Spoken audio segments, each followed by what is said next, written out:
Hi, welcome back to the basement. I'm Steve Lewis. When we last left our old friends the Beach Boys, it was early February 1969 on the eve of the release of their new album, 2020. And as discussed in the last episode at that time, the Beatles album, also known as the Double Album, Double White, or ultimately known as the White Album, was winding up its long run as the #1 album in the country. And there are surprisingly a lot of similarities between the White Album and 2020. It's a fragmented kind of album, lots of different styles of music. Also, with 2020, far more than ever before, like the White Album, you can see each of the individual tracks sort of belongs to one member of the band. With the White Album, it's very easy all of a sudden to spot, oh, this is a Paul track, that's a John track, etc., etc. On 2020, very easy to see, oh, this is a Carl track, this is a Dennis track, this is a Bruce track. That said, both albums seem to hold together remarkably well stylistically. Also, like the Beatles' White Album, the 2020 album did not feature a track listing anywhere on the cover. Now, while the Beatles' name alone was enough to make it a #1 album, that was not true in 1969 of the Beach Boys, and I think the lack of a track listing on the cover probably hurt this album considerably. When you did get the album home and open it up, the first track on the album, Do It Again, would have been the one track that listeners at the time would have been most familiar with. Do It Again, written by Mike Love and Brian Wilson, had reached number 20 on the charts back in late September of 1968. It was the biggest hit that they'd had for a while. It's easy to understand why the Do It Again single was relatively well received. It starts with a great opening riff. It's a strong, assured performance throughout. Really one of their best songs. It's been a staple in concert ever since. It was a great way for them to kick off their 2012 reunion concerts, and it makes a great place to kick off the 2020 album. Interestingly, it's the first time the Beach Boys go back into their own nostalgia. And while that's a slippery slope and will pay increasingly poor dividends years from now, in 1969 it was refreshing and it was very well handled.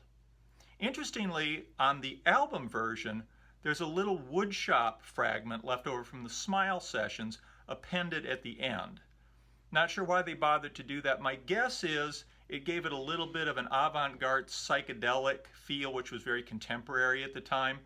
And so it gave maybe a feeling that while they're singing about 1965, they realize this is 1969 and sounds have changed a bit. That's followed by another single A-side, I Can Hear Music, which was released as a single in early March of 1969, several weeks after the release of 2020. It did pretty well. It went to number 24 on the chart and was their last top 40 hit until 1974, 5 years later, when Surfin' USA, on the strength of the Endless Summer collection, went into the top 40. The next new Beach Boys single to hit the top 40 would be 7 years later with Rock and Roll Music from the 15 Big Ones album. Significantly, with I Can Hear Music, Carl begins to come to the fore in the studio, which he'll do increasingly as we get into the early 70s. The song is a cover of an old Ronettes number, and Carl really seems to show Phil Spector a thing or two with his production. Where the Ronettes version is at a slower tempo and bounces along, Carl's rips along and kind of soars. It's much nicer, I think, than the Ronettes version, and one of the real highlights of the album, one of my favorite things on it.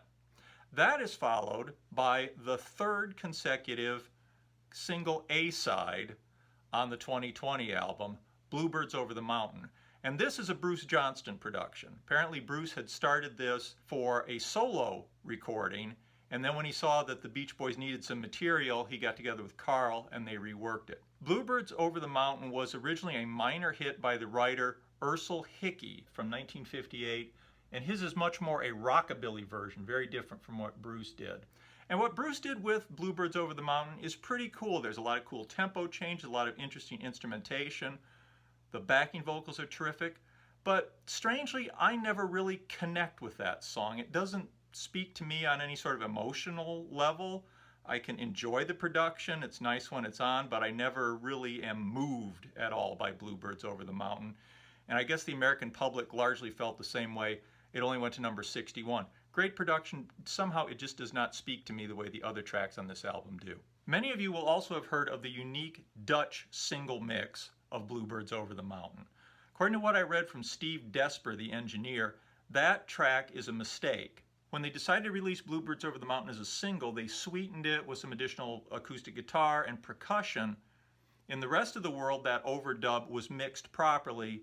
In Holland, they got the instructions backwards, mixed the backing track low and the overdub track high, which gave it the unique sound. Still kind of an interesting thing to hear and a real collector's item. Next up, we have two very different Dennis Wilson tracks. Dennis, of course, had begun to come into his own as a writer on the Friends album with a couple of co-writes with Steve Kalinich. Here we get Be With Me, which is one of my favorites of Dennis's early work. It's the sort of thing where there's these chords that sort of build to a crescendo, the kind of thing he would explore later in songs like Cuddle Up. I wish that the crescendo, the free part, was a little bit stronger. It kind of, to my mind, it kind of wavers a little bit. I wish there'd been a little more power in that crescendo that they build to, but it's a beautiful track. Love the vocals on it. Very, very nice work from Dennis Wilson. The next track, All I Want to Do, is an early Dennis Wilson rocker. And I gotta say, the early Dennis Wilson rockers, as I talked about on the Sunflower album also, really don't speak to me. To my mind, they seem more frantic than powerful. Of course, Dennis was in the unenviable position of learning to write songs largely in the public eye because of his position in the Beach Boys. That is followed by the last track on side one, The Nearest Faraway Place, which is the first Bruce Johnston solo writing credit on a Beach Boy album. It is a beautiful instrumental, something I really, really love, one of my favorite tracks on the album. Certainly it recalls instrumentals from Pet Sounds in its construction and its arrangement. Beautiful piece of work from Bruce, again, one of my very favorite things on the album. Kicking off side 2 of 2020, we have a Brian Wilson produced version of Leadbelly's Cotton Fields, sung by Alan Jardine. As he had with the folk song Sloop John B a few years earlier, it was Alan who suggested that the group record Cotton Fields. Brian did the production. It's a nice track, well done. Like Bluebirds Over the Mountain, it really doesn't grab me the way some of the other things on this album do. Alan also thought the production was too smooth. Alan went on to produce a rougher version of the song himself, featuring Red Rhodes on steel guitar. It was released as a single over a year after the release of the 2020 version in April of 1970. It missed the top 100 in the US, though it went to number 1 in Holland and number 2 in the UK. After largely being as absent from side 1 of 2020 as he is from the 2020 album cover, Brian Wilson makes his presence felt on side 2. Beginning with the Cotton Fields production that kicks off the side, we get several Brian Wilson compositions. These songs had all been around for a year or two, in some cases 3, which at the time, of course, was not widely known, and they're certainly highlights of the 2020 album. Next up, we get a pair of Brian Wilson waltzes. First is I Went to Sleep, which is a beautiful number about very little, the kind of thing that only Brian Wilson can do. He'd done it with Busy Doing Nothing on the Friends album. Here you get this beautiful, lilting song about falling asleep. And one little touch that I really love is when the sprinklers come on, you get this little rattle of a tambourine that sounds like sprinklers starting up. It's a really, really cool little production touch there. One of my favorite songs on the album, something that only Brian Wilson could have come up with. Next, we get Time to Get Alone, which he had started as a production for the group Redwood, which never happened. This is a beautiful production. The playing is great. I love the little swirl of strings, which sound like snowflakes flying around since they're singing about winter. The backing vocals and the vocal arrangement is one of the most beautiful things that they ever did. If you're going to start somebody out who is a novice, showing them why the Beach Boys' late 60s material deserves attention, Time to Get Alone would be a great place to start. Next up, we have a song that had been released as the B-side of the Do It Again single in August of 1968, Never Learn Not to Love, which is a Dennis Wilson number, beautifully done, beautiful backing vocals. We all, of course, now know that that song was actually written by Charles Manson, with very minor lyrical changes put in by Dennis or the group. Of course, Charles Manson's later infamy led to the revelation that this song was not in fact written by Dennis Wilson as credited, but had been written by Charles Manson. Now, presumably Dennis had given Manson some money to allow him to present this as his own work. But that's always really bothered me. Is this a one-off that Dennis purchased this song and presented it as his own? Or is it something that we only found out about because in this case the person became infamous and it was brought out in the press? I hope it's a one-off. I hope that Dennis didn't routinely purchase songs and present them as his own, or any of the other band members did that, or any other rock groups did that. I hope it's a one-off, but it's always really been in the back of my mind and something that has really bothered me since I learned about that.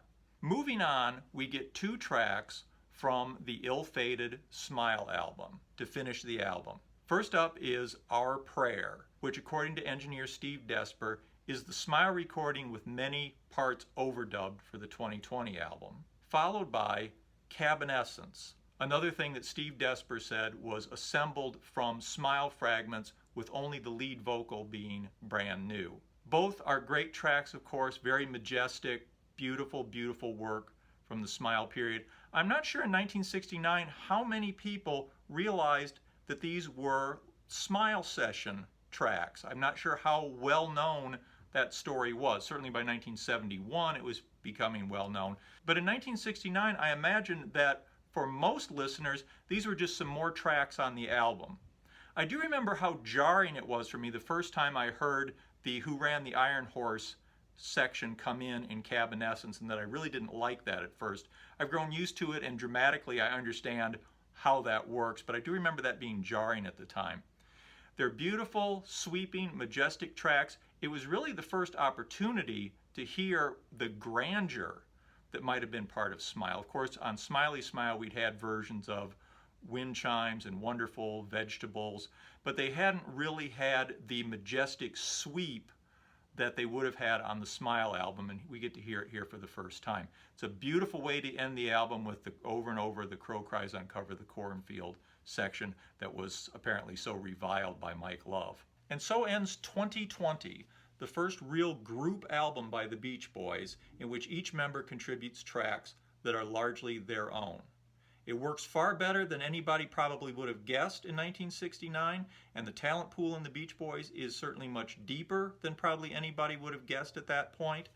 It's a great album, one of my very favorites, really a strong, strong showing from the band, and a portent of the more group approach that was to come.